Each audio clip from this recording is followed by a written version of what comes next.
It's Monday, November 3rd. In the headlines, Jamaica Public Service Company restores power to 150,000 customers as recovery efforts continue. In business news, Carib Cement assures country of adequate supplies. Regionally, CAF mobilizes emergency aid for Jamaica after Hurricane Melissa.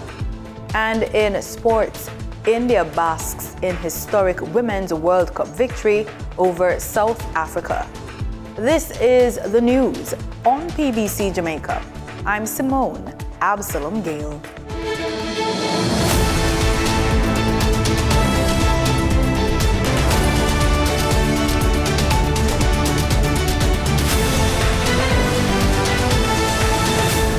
The Jamaica Public Service Company says electricity has been restored to approximately 150,000 customers across several parishes as restoration efforts intensify following the passage of Hurricane Melissa.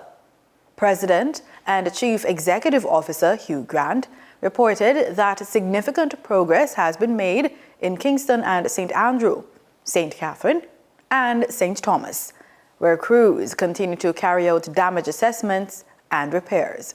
He notes, however, that access challenges persist in some areas due to impassable roads. Restoration work has also commenced in central Jamaica, with sections of Clarendon already reconnected to the grid.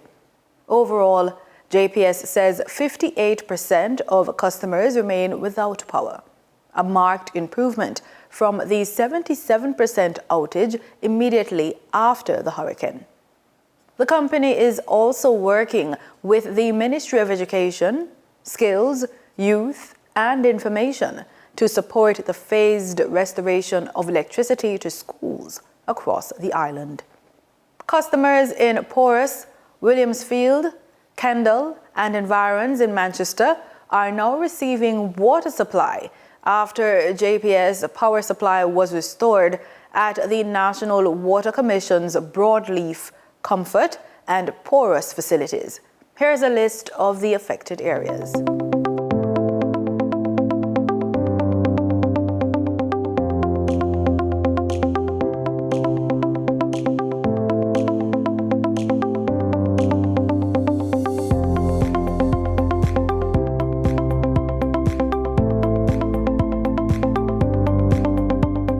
Five hospitals have been significantly damaged following the passage of Hurricane Melissa. Speaking at a press briefing on the weekend, Health and Wellness Minister Dr. Christopher Tufton said the services of the Black River Hospital will have to be relocated due to the damage it sustained. The roof damage, the seawall, the administrative wing, the ward space, the operating theatre, right across the stretch. Black River Hospital would have been significantly damaged. He says the Savannah Lamar Hospital in Westmoreland was also damaged. Roof damage, the outpatient clinic was totally demolished. That was previously a COVID ward. That's on the compound, the health center across the street from there. Roof damage.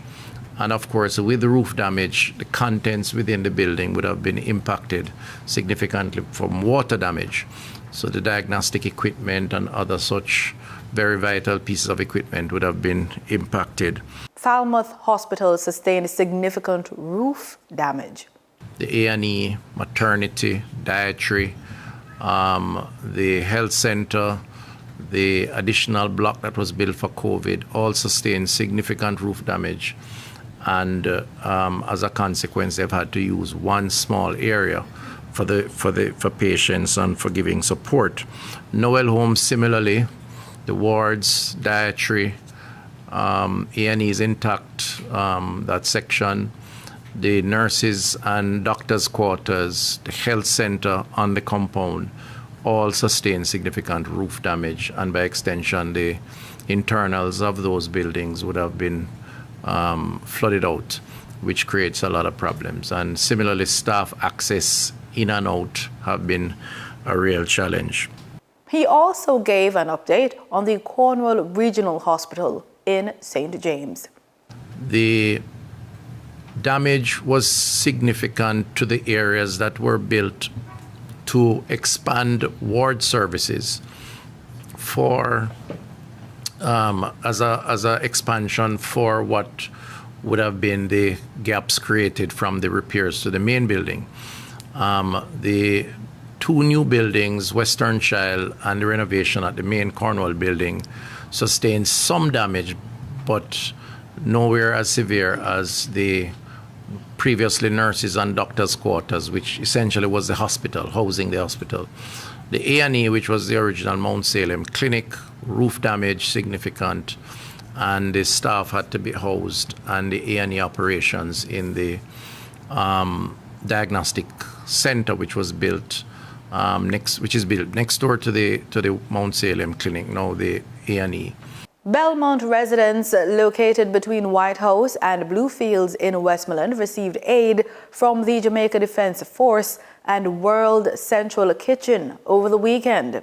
The delivery was facilitated through helicopters courtesy of the JDF. Meanwhile, Minister of Agriculture Floyd Green, alongside Massacre, Donwell, and the Maid Foundation, delivered relief to families cut off in Slipe, St. Elizabeth. In the aftermath of Hurricane Melissa, public health officials are urging Jamaicans to be extra cautious as recovery efforts continue. The Ministry of Health and Wellness is warning that unsafe water, contaminated food, and poor sanitation can lead to outbreaks of disease. PBCJ's Danita Rodney tells us more about how to protect your health during the recovery phase. In the wake of Hurricane Melissa, many communities are still cleaning up debris and repairing damaged homes. But health experts say recovery also means staying vigilant about hygiene and safety.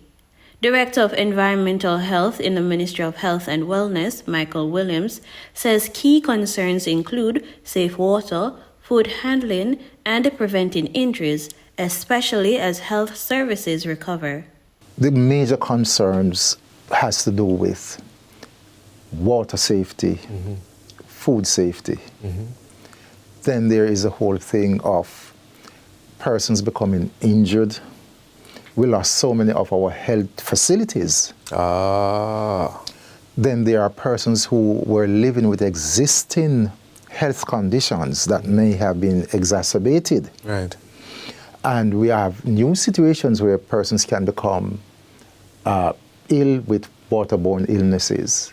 He warns that floodwaters can contaminate food and water supply, increasing the risk of diseases like leptospirosis. Mr. Williams advises residents to purify water by boiling, bleaching, or using sunlight, and to avoid spoiled or unregulated food. Certain food kinds you would want to stick to them, like your canned food stuff. And restaurants, again, make sure that they are certified. Yeah.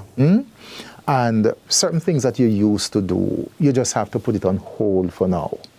Because you're in a crisis situation, continue to boil your water. If you don't have that means, put a little bleach in it, as we told you.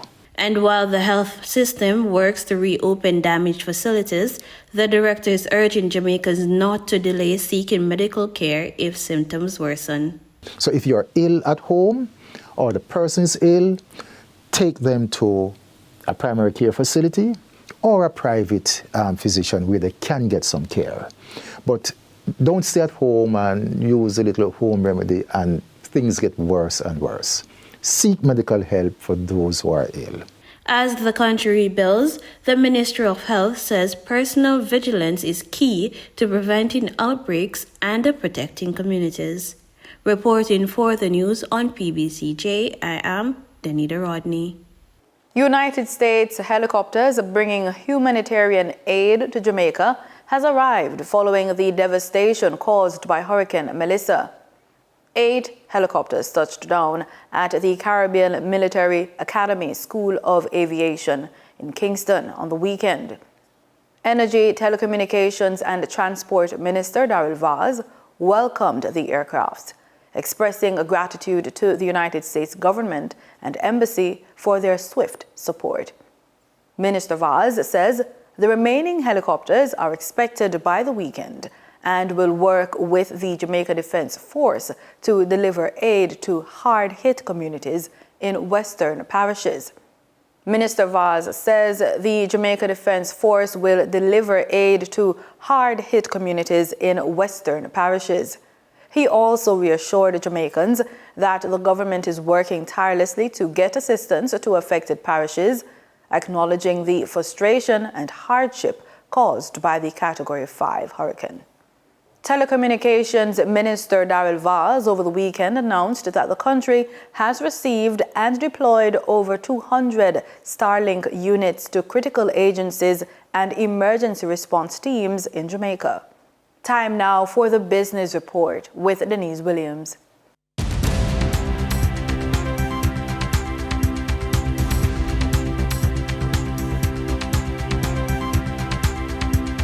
Welcome to today's Business Report. I'm Denise Williams, here to bring you the stories shaping the financial world and guiding your journey to smarter business decisions. Let's dive into the top headlines. Carib Cement has resumed the cement dispatch operations at its Rockfort plant following the passage of Hurricane Melissa.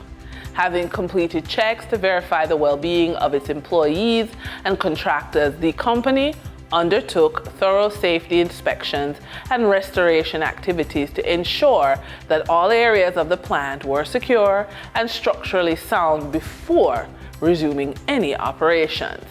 Given strong inventory levels and fully stocked packing warehouses, Carib Cement stated that it can meet market demand without any supply chain disruptions. At present, the manufacturer also holds over 33,000 tons of clinker, which can produce 44,000 tons of cement. Rubis Energy Jamaica has announced the resumption of the haulage and dispatch of fuel to several of its service stations across the island following the passage of Hurricane Melissa.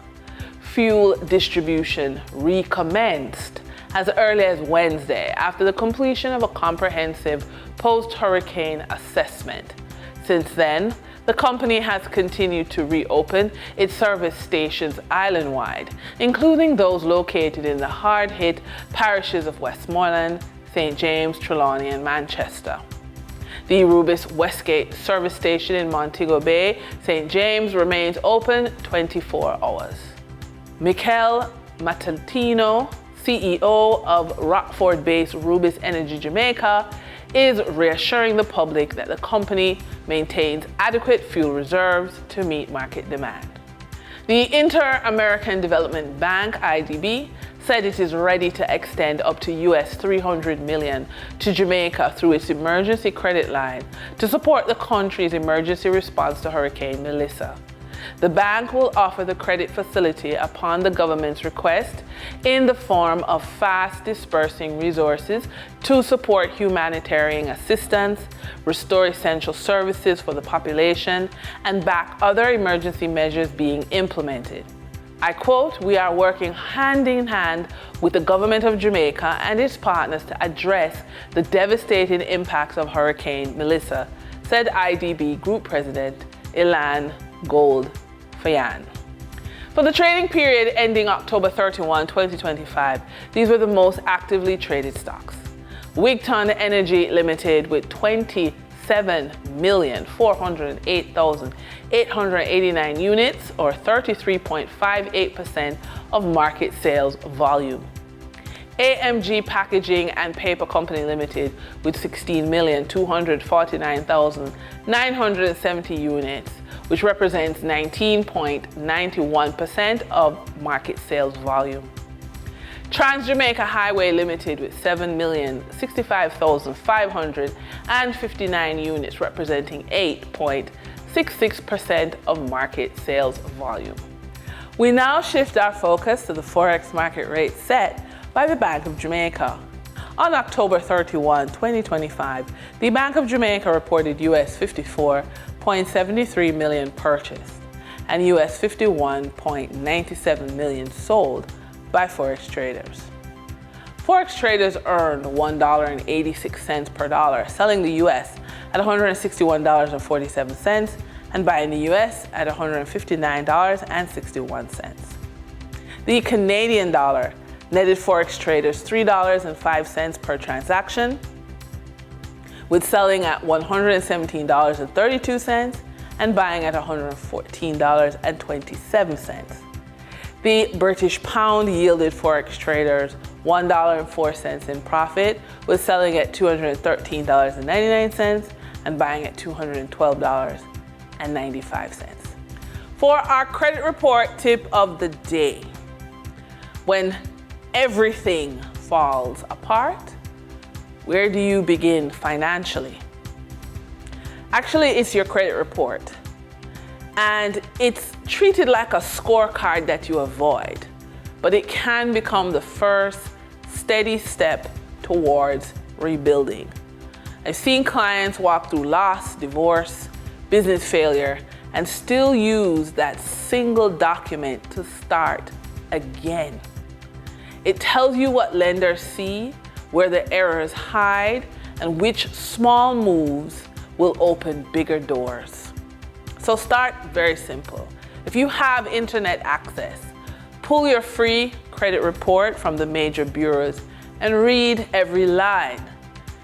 Flag errors or accounts you don't recognize and dispute them immediately. Ladies and gentlemen, we are in the period of identity theft and fraud. List accounts by interest and impact. If you have any collections, any charge-off accounts, any current balances. Make a realistic payment plan. The banks don't know what's happening in your life. Call them. Even tiny, consistent payments beat inaction. And the inaction is natural if you feel overwhelmed. But add positive activity. On-time payments, a secured card, or a small installment loan you can repay. In our funded and focused feature, where we look at the different ways you can bring cash into your life. When there's been a horrible, terrible disaster, first thing to know, you're not alone. Second, there are immediate concrete steps you can take to stop the slide and start rebuilding using what you already have. So let's consider short, practical survival and a restart plan you can use right now in the immediate 24 to 72 hours. So first, practice deep breathing. And then list your essentials: food, shelter, medication, utilities, childcare. Then make a quick money list. What's due this week, next week, what's overdue. And if you have access to your online banking, or you're going to go physically into the bank, stop any non-essential spending on your credit card, like subscriptions, any streaming. Stop takeout. And contact anyone you owe money to. Don't wait. People are more likely to negotiate if you call early. And then find one fast income move you can do this week. And that wraps up today's business report. I'm Denise Williams, reminding you that every financial decision is a step toward your future. Until next time, stay focused, stay informed, and keep striving for success. See you soon. In regional news, Trinidad and Tobago's Finance Minister Devendrath Tanuku, chairman of CAF, the Development Bank of Latin America and the Caribbean, has hailed the institution's swift mobilization of emergency aid for Jamaica in the wake of Hurricane Melissa's catastrophic impact. An emergency grant of $670,000 from CAF, the Development Bank of America and the Caribbean, comes as Jamaica grapples with the aftermath of Hurricane Melissa. More from TTT News. An emergency grant of $670,000 from CAF, the Development Bank of Latin America and the Caribbean, comes as Jamaica grapples with the aftermath of Hurricane Melissa. On Sunday, the BBC reported that Hurricane Melissa's death toll rose to 28 in Jamaica, confirmed by its Prime Minister Andrew Holness on Saturday, also suggesting that the figure could continue to rise. CAF's president, Sergio Diaz-Granados, has expressed deep sympathy in a letter to Prime Minister Andrew Holness, pledging continued support for both immediate relief and long-term recovery. In addition to the grant funding, CAF said it also coordinated bilateral assistance from El Salvador, which includes 37 tons of humanitarian supplies and over 300 emergency personnel now on the ground in Jamaica. CAF's current chairman of the board of directors, TNT's Finance Minister Devendranath Tanku, commended the speed and scale of the response, reaffirming the board's full support for the institution's humanitarian and financial assistance to Jamaica. CAF also recognized the government of Jamaica's decisive leadership in managing the crisis and committed to working closely with the national authorities throughout the recovery and reconstruction phase. The storm, now confirmed as the most powerful hurricane on record to strike Jamaica, made landfall last Tuesday with sustained winds reaching 185 miles per hour, crippling the island's infrastructure and cutting off communication and power to large areas of the country.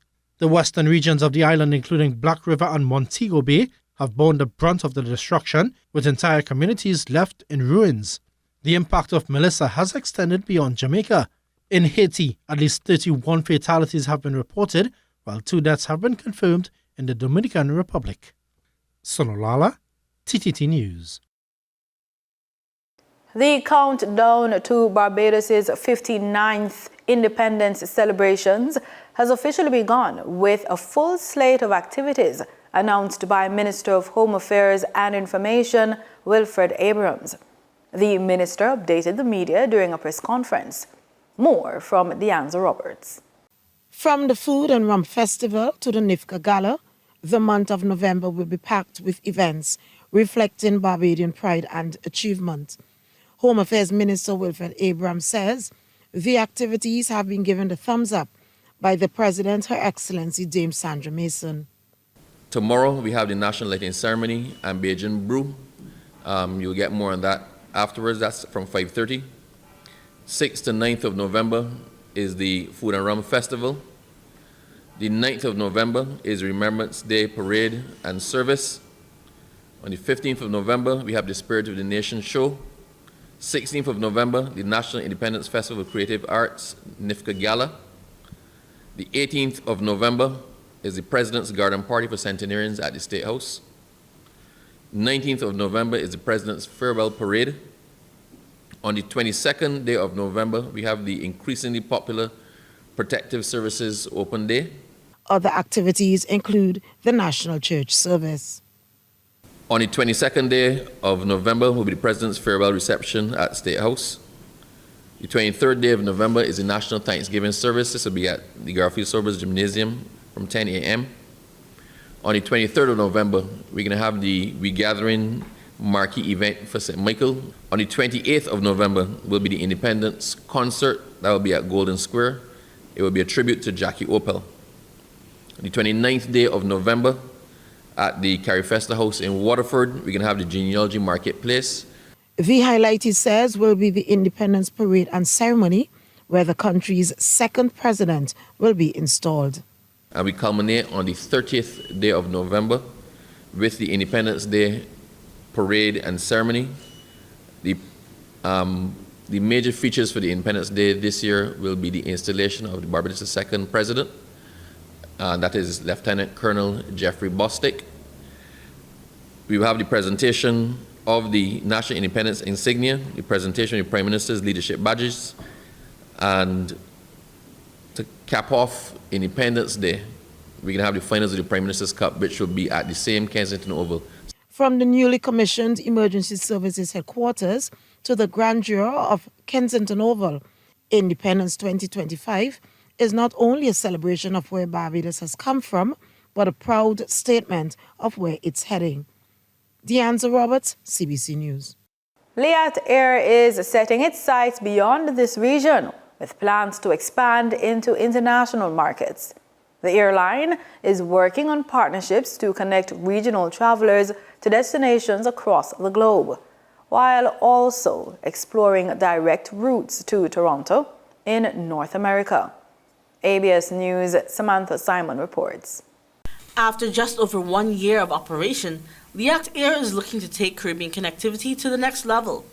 Chief Executive Officer Afsa Abdul Salam says the airline is in discussions with several international carriers to provide seamless travel options for passengers. Is to be for any person purchasing a Leah Air ticket to be able to get to Australia or to India, through this partnership. So to get to the Middle East, as the case may be. The partnerships will allow the passengers to purchase tickets that connect them to destinations far beyond the region through interline arrangements. Abdul Salam says negotiations are at various stages, with hopes of closing a major deal before the year's end. But the airline also has plans for its own international routes. Canada's Toronto market is being explored as a near-term possibility, which would require bringing in larger aircraft. Direct flights to the United States, however, remain off the table until the Eastern Caribbean regains its Category 1 aviation status. Unfortunately, at this point, we're unable to open up the flights into I wouldn't say North America, but I would say more the United States and the United States territories in this region, purely because the Eastern Caribbean region is still not attained its Category 1 status. So Abdul Salam stresses the importance of building a strong regional foundation before launching long-haul international flights. We need the feeder into the flights. So if we haven't strengthened our regional base and strengthened our feeder network, then we'll just be operating on empty. Those are very expensive equipment to operate. The CEO says the airline's expansion plans reflect its commitment to providing affordable and reliable connectivity for Caribbean travelers. Samantha Simon, ABS News. In sports, we start with cricket. The West Indies have strengthened their bowling lineup ahead of their 5-match T20 series against New Zealand starting Wednesday. All-rounders Matthew Ford and Shamar Springer are the only new additions to the 15-man squad that swept Bangladesh 3-0. Ford returns from injury, while Springer bolsters the pace attack after injuries to several key bowlers. Left-arm spinner Gudakesh Motie has been dropped to work on his bowling action, and Cricket West Indies has appointed psychologist Chris Nanhurdle as a mental skills coach for the tour.